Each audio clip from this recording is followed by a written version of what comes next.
इस वीडियो में इंटरपोलेशन की पूरी सीरीज़ कवर करेंगे हम। पहले जानते हैं इंटरपोलेशन होता क्या है। इस सीरीज़ का पहला वीडियो है इंटरपोलेशन का।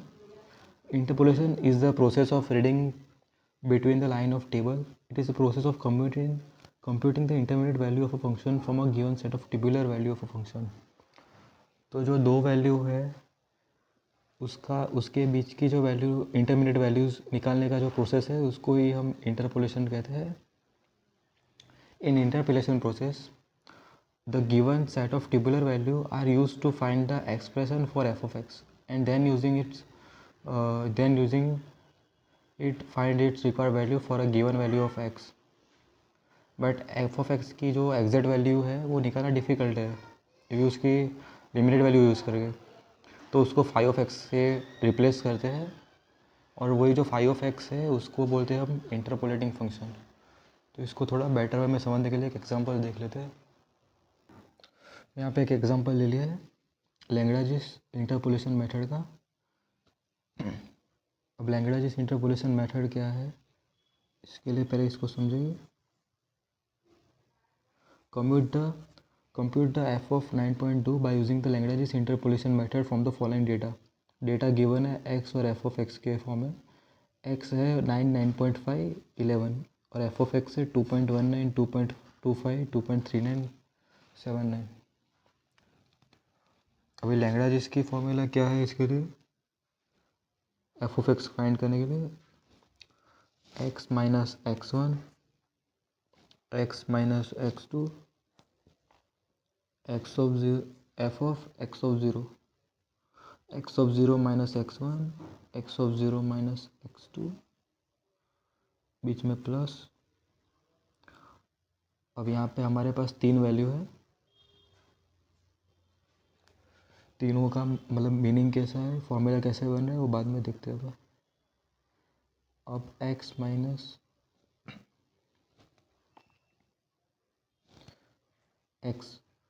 x0, x माइनस x1,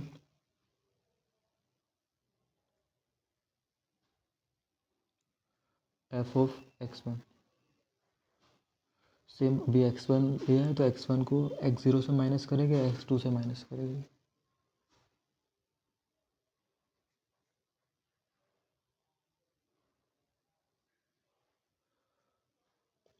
फिर से प्लस,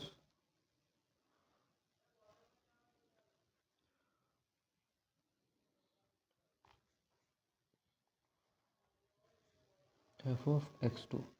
अब x2 लिया है तो उसको x0 से माइनस करेंगे, x को x1 से माइनस करेंगे और सेम पूरा data as it is x2 को x0 से माइनस करेंगे, x2 को फिर से x1 से माइनस करेंगे।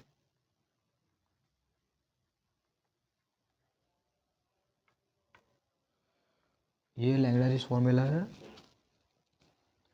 हमारे पास यहाँ पे x की तीन वैल्यू है तो इसमें सिंपली यहाँ पे f ऑफ x 0 के लिए पूरी वैल्यू अलग, f ऑफ x1 के लिए पूरा अलग और f ऑफ x2 के लिए पूरा जो अलग रहेगा। अभी इस वैल्यू में x1 जो है वो 9.5 रहेगा, x2 जो है वो 11 रहेगा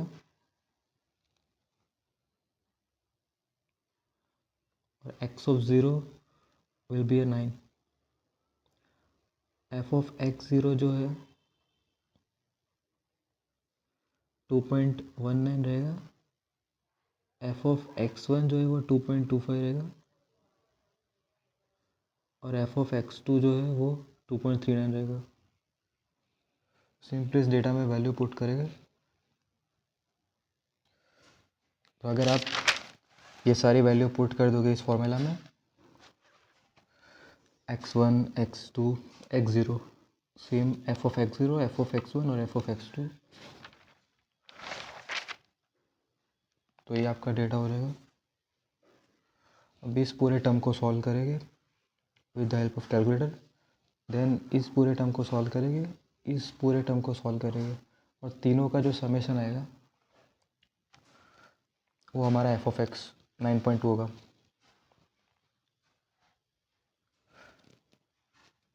9.2 माइनस 9.5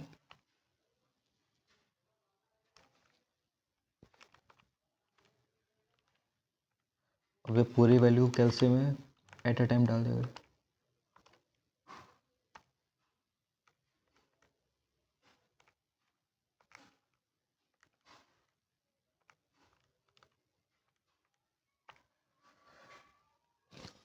इस पूरे टर्म का जो वैल्यू है 1.186488 आ रहा है।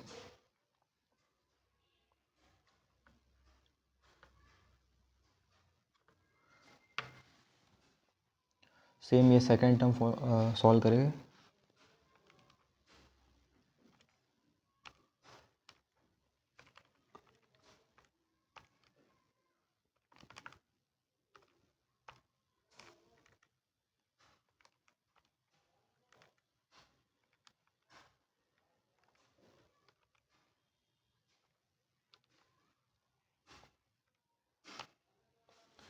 इसका वैल्यू आ रहा है 1.080624।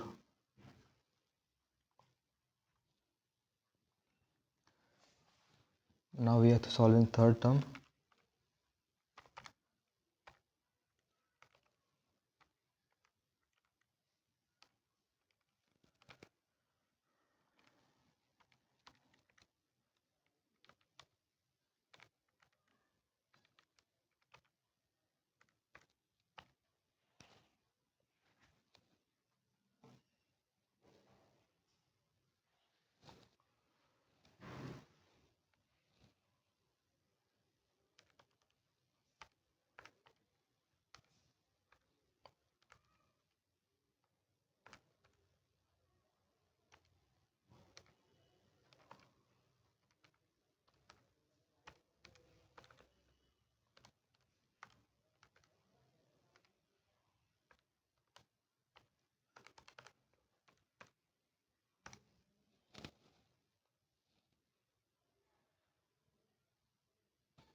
प्लस 0.031972। अब ये तीनों वैल्यू को समेशन निकालेंगे। 6488 प्लस 1.080624 प्लस 0.031972। ये वैल्यू कुछ आ रही है 2.292। अगर पॉइंट के बाद 3 डिजिट अगर गलत है तो आंसर पूरा गलत आएगा।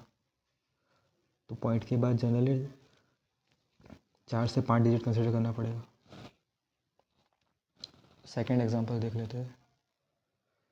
सेकेंड एग्जांपल में क्या दिया है, compute the F of 2 by using the Lagrange's interpolation method from the following data.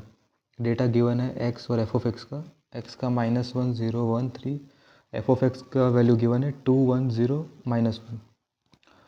अब एग्ज़ाम में जनरली दिया होता है कि इंटरपोलेशन मेथड ही यूज़ करना है, तो इंटरपोलेशन का ही फॉर्मूला लगाना पड़ेगा, क्योंकि इसको न्यूटन्स फार्मूला से भी सॉल्व कर सकते हैं,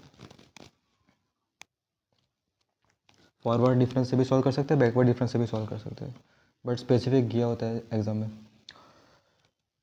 अब इंटरपोलेशन का फॉर्मूला हमने देखा, यहाँ पे 3 डेटा हमें गिवन था, अभी यहाँ पे 4 दिया है, तो इसके लिए फॉर्मूला क्या बनेगा, एफ ऑफ 2 को हम एफ ऑफ एक्स कंसिडर कर लेते हैं। यहाँ से पहले 0 लिखेंगे, 0 1 2 and 3। x minus x0,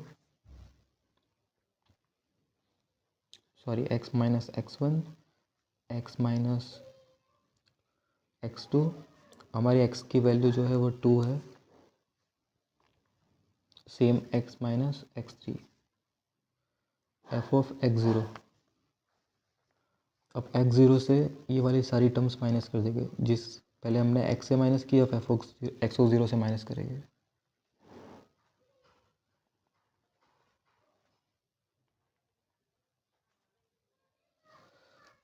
same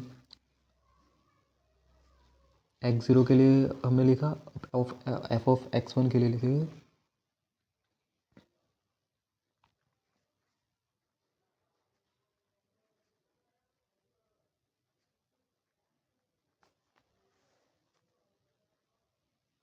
अब x1 में से सारी टर्म माइनस करेंगे।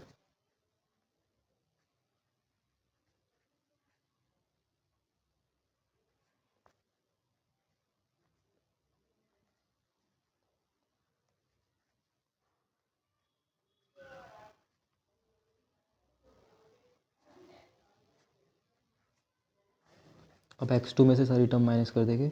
x2 minus x0, x2 minus जो भी ऊपर की टर्म है, जैसे हमने x से माइनस किया फिर से हम x2 से माइनस करेंगे। अब सेम f ऑफ x3 के लिए लिखेंगे। जितने यहाँ पे डिजिट दिए हुए हैं उसके लिए जाना है। अगर यहाँ पे 4 दिया है, 4 वैल्यूज़ दी हुई है x की, तो हम 4 बार पूरा टर्म बनाएंगे।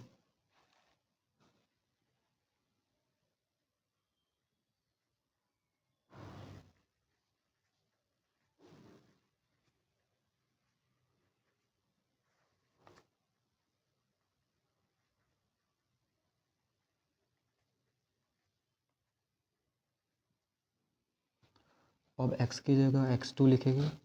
x1 की जगह पे माइनस, x1 की जगह पे 0 आएगा, x0 की जगह पे -1 आएगा, x3 की जगह पे 3 आएगा,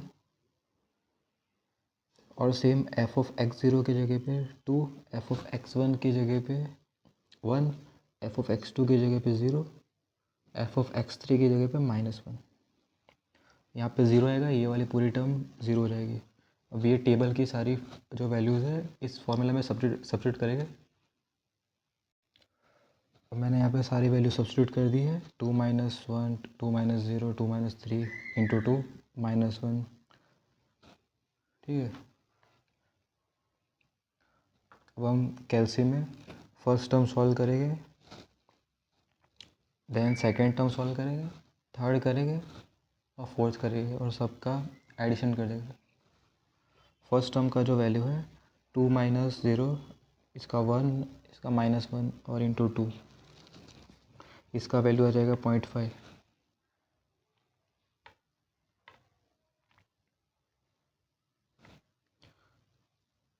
सेकेंड टर्म है 2 + 1 3, 2 - 1 1, इसका -1 आ जाएगा वैल्यू, 3/-3 दैट इज़ -1। थर्ड का वैल्यू 0 आ जाएगा क्योंकि हमने 0 से मल्टीप्लाई किया हुआ है, थर्ड टर्म पूरा 0 हो जाएगा। अब फोर्थ टर्म का वैल्यू आ जाएगा 2 + 1 3, 3 इंटू 4 -4 12, -12/18,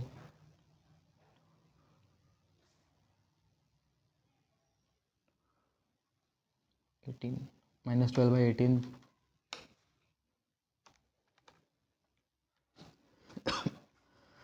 डेट इज़ -0.25 आ जाएगा इसका वैल्यू।